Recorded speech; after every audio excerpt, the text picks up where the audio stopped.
সভার সম্মানীয় সভাপতি, বাসকান্দি হুজুরের সুযোগ্য উত্তরসূরি আদবার একতারামের লাগে আমি তার নাম নিলাম না। আপনারা যারা মঞ্চ উপবিষ্ট বিশিষ্ট ব্যক্তিবর্গ, আপনারা যারা আজকে পাবলিক পাইছেন, সবে আমি আমার তরফ থেকে মুবারক। সম্মানীয় সভাপতি, আপনার উপস্থিতিতে আপনার হুকুম মানতে গিয়া এসআর সম্বন্ধে কোয়ার লাগে আমরা পাওয়া হয়েছে। এসআর পার্ট 3টা আসলো। পার্ট 1 আমরা প্রিপারেশন পার্ট, যেখানে আমরা প্রি এসআর বা স্পেশাল ডিভিশন প্রথম পার্ট যেটা এটা আমরা প্রমাণ করছি। তিনাটা দিয়া আমরা সামাজিক সংগঠন, ধর্মীয় সংগঠন, পলিটিক্যাল সংগঠন হিসেবে আমরা চিন্তা করার প্রয়োজন। এখন যেটা খুব জরুরি, আমরা সবার কাছে মোবাইল আছে, সকল পয়লা cec.assam.nic.in আমরা খুলিয়ে একদম লাস্টের পার্টে স্ক্রল করে যাই, লেটেস্ট স্ট্যাটাস রিপোর্ট ক্লিক করে লেখা স্টেটাস আমাদের এখন দেখতে হবে cec.assam.nic.in। তারপরে নিচের দিকে আমরা আসতে হবে NIC লাস্ট পার্টে থার্ড লাইন সুপ্রিম কোর্টে আমরা দেখবো নেভিগেশনে কলাম নাম্বার 3 তে লেটেস্ট স্ট্যাটাস রিপোর্ট। এই স্ট্যাটাস রিপোর্টের প্রথম দায়িত্ব আমাদের কাছে ফর্ম 5 ফর্ম যেটা already generated. Form number 9 rule 15 and 16 এর মধ্যে আপনারা দেখতে হবে কোন কোন মানুষ আমরা ইনক্লুশনের জন্য অ্যাপ্লাই করেছি। এই ফর্মটা ইমিডিয়েটলি আমাদের মসজিদ কমিটি হোক, হালকা কমিটি হোক, ইমাম কমিটি হোক, জমিয়ত হোক, নরওয়া হোক, আহলে সুন্নাত হোক, এই কমিটির সবাই আমাদের এই ফর্ম ডাউনলোড করে আমাদের মোবাইলে রাখতে হবে এবং প্রিন্ট আউট নিয়ে আমাদের দেখতে হবে যে ইনক্লুশনের জন্য আমরা দিয়েছিলাম এই ইনক্লুশনের কারেকশনের ফর্মকে আমাদের কিছু করার আছে। 2 নম্বর ফর্ম 10 যেখানে অবজেকশন, এই অবজেকশনের জন্য আমাদের সবচেয়ে বেশি হয়রানি হতে হবে। অলরেডি আমাদের হিয়ারিং এর সময় আমরা যে দায়িত্ব পালন করার কথা ছিল, আমি মনে করি সাময়িক কর্মী হিসাবে আমরা এই দায়িত্ব পালন করে নাই। আমরা ব্লক হিসাবে মাইনরিটি কনসেন্ট্রেটেড ডিস্ট্রিক্টের কথা চিন্তা না করে মাইনরিটি কনসেন্ট্রেটেড ব্লকের উপর আমাদের মেইন ফোকাস করার কথা ছিল। আমাদের দায়িত্ব যে আমরা যেভাবে হোক, আমরা কোনোভাবে করছি না এটা আমি বলছি না, কিন্তু আরো বেশি করার প্রয়োজন ছিল। এই ফর্ম থেকে বেশি অবজেকশন আমাদেরকে রিসিভ, এই রিসিভের ডাউন কপি আমাদের এখন দেখতে হবে এবং রিটার্ন অর্ডার পাস করার 15 দিনের মধ্যে আমাদের সব ডকুমেন্ট ইন অর্ডার রাখতে হবে। 3 নম্বর ফর্ম 11, ফর্ম 11 তিনটা part, form 11, 11A and 11B। 11 এর মধ্যে আমরা খুব বেশি প্রায়োরিটি দেওয়ার প্রয়োজন নেই, কিন্তু 11A তে আমাদের শিফটিং আমাদের মধ্যে খুব প্রবলেম। শিফটিং হলো within the constituency 1 category, outside the constituency 2 category, outside the district 3 category, outside the state 4 category, আর আউটসাইড ইন্ডিয়া আরেকটা ক্যাটাগরি। এইভাবে আমাদের দেখতে হবে। এই ফর্ম ডাউনলোড করে প্রিন্ট আউট নিয়ে আমাদের যারা শিফটিং পার্মানেন্ট শিফটিং এর কথা দিয়েছিলাম এখানে এই হিসাবে আসছে কিনা। এবং 11B তে আউটসাইড, কিন্তু আউটসাইডের ক্যাটাগরি এখানে যারা আমরা BLO এবং BLO এখানে আছি, আউটসাইড ক্যাটাগরির মধ্যে তারা খালি আউটসাইড দ্য কনস্টিটিউয়েন্সি ক্যাটাগরি এখানে রাখছে। যারা আমরা পাসপোর্ট নিয়ে বাইরের দেশে আছি, এদের কি অবস্থা হবে একটু চিন্তা করে দেখুন। লাস্ট আমাদের এই ফর্ম 9, 10, 11, 11A and 11B আমরা মহল্লা হিসাবে প্রিন্ট আউট করে মানুষকে গাইড করতে হবে কি কি ডকুমেন্টের প্রয়োজন। এই প্রয়োজনের মধ্যে 2005 বেস ইয়ার বহুত উকিল আমার মধ্যে ডিসএগ্রি হবে। এখন আমাদের এপ্রিলের দিকে যেতে হবে। এপ্রিল মিন্স আমরা প্রথম এপ্রিল ইয়ারের কাছে, ইয়ারের অর্ডারটা পাস হওয়ার সাথে সাথে আমরা DEO এর কাছে যেতে হবে, যিনি ডিস্ট্রিক্ট ম্যাজিস্ট্রেট ডিসি।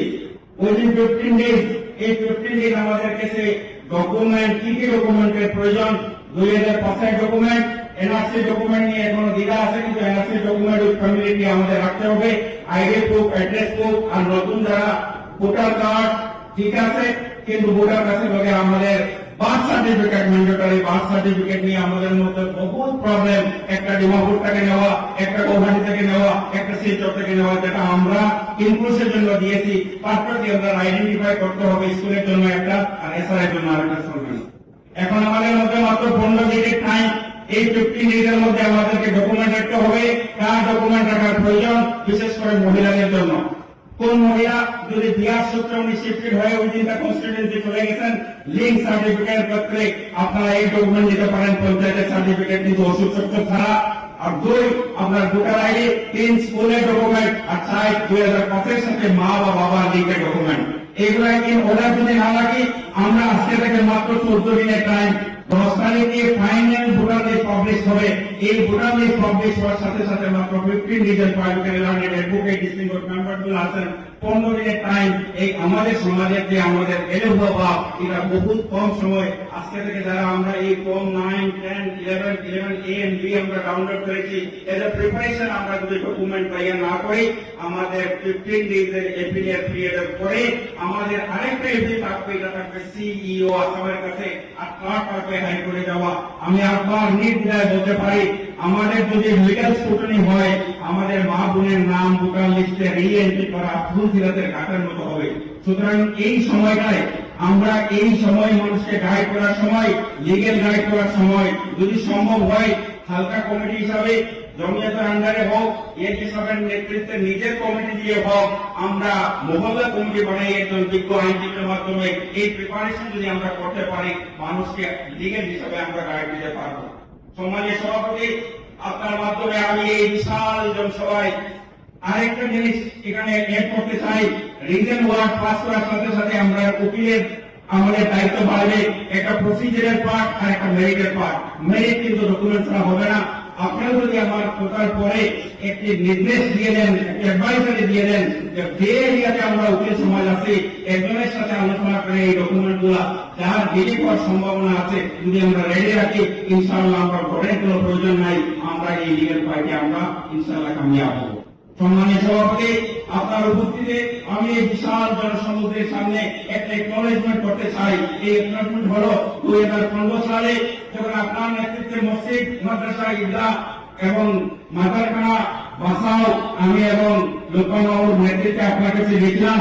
আপনি বলেছিলেন যেভাবে করে মানুষগুলোকে সাহায্য করেন, তখন থেকে আমরা প্রত্যেক বছর মানুষকে লিখেছিলাম যে মসজিদ, মাদ্রাসা, ঈদগাহ অবস্থানের ডকুমেন্টগুলো ঠিক করেন।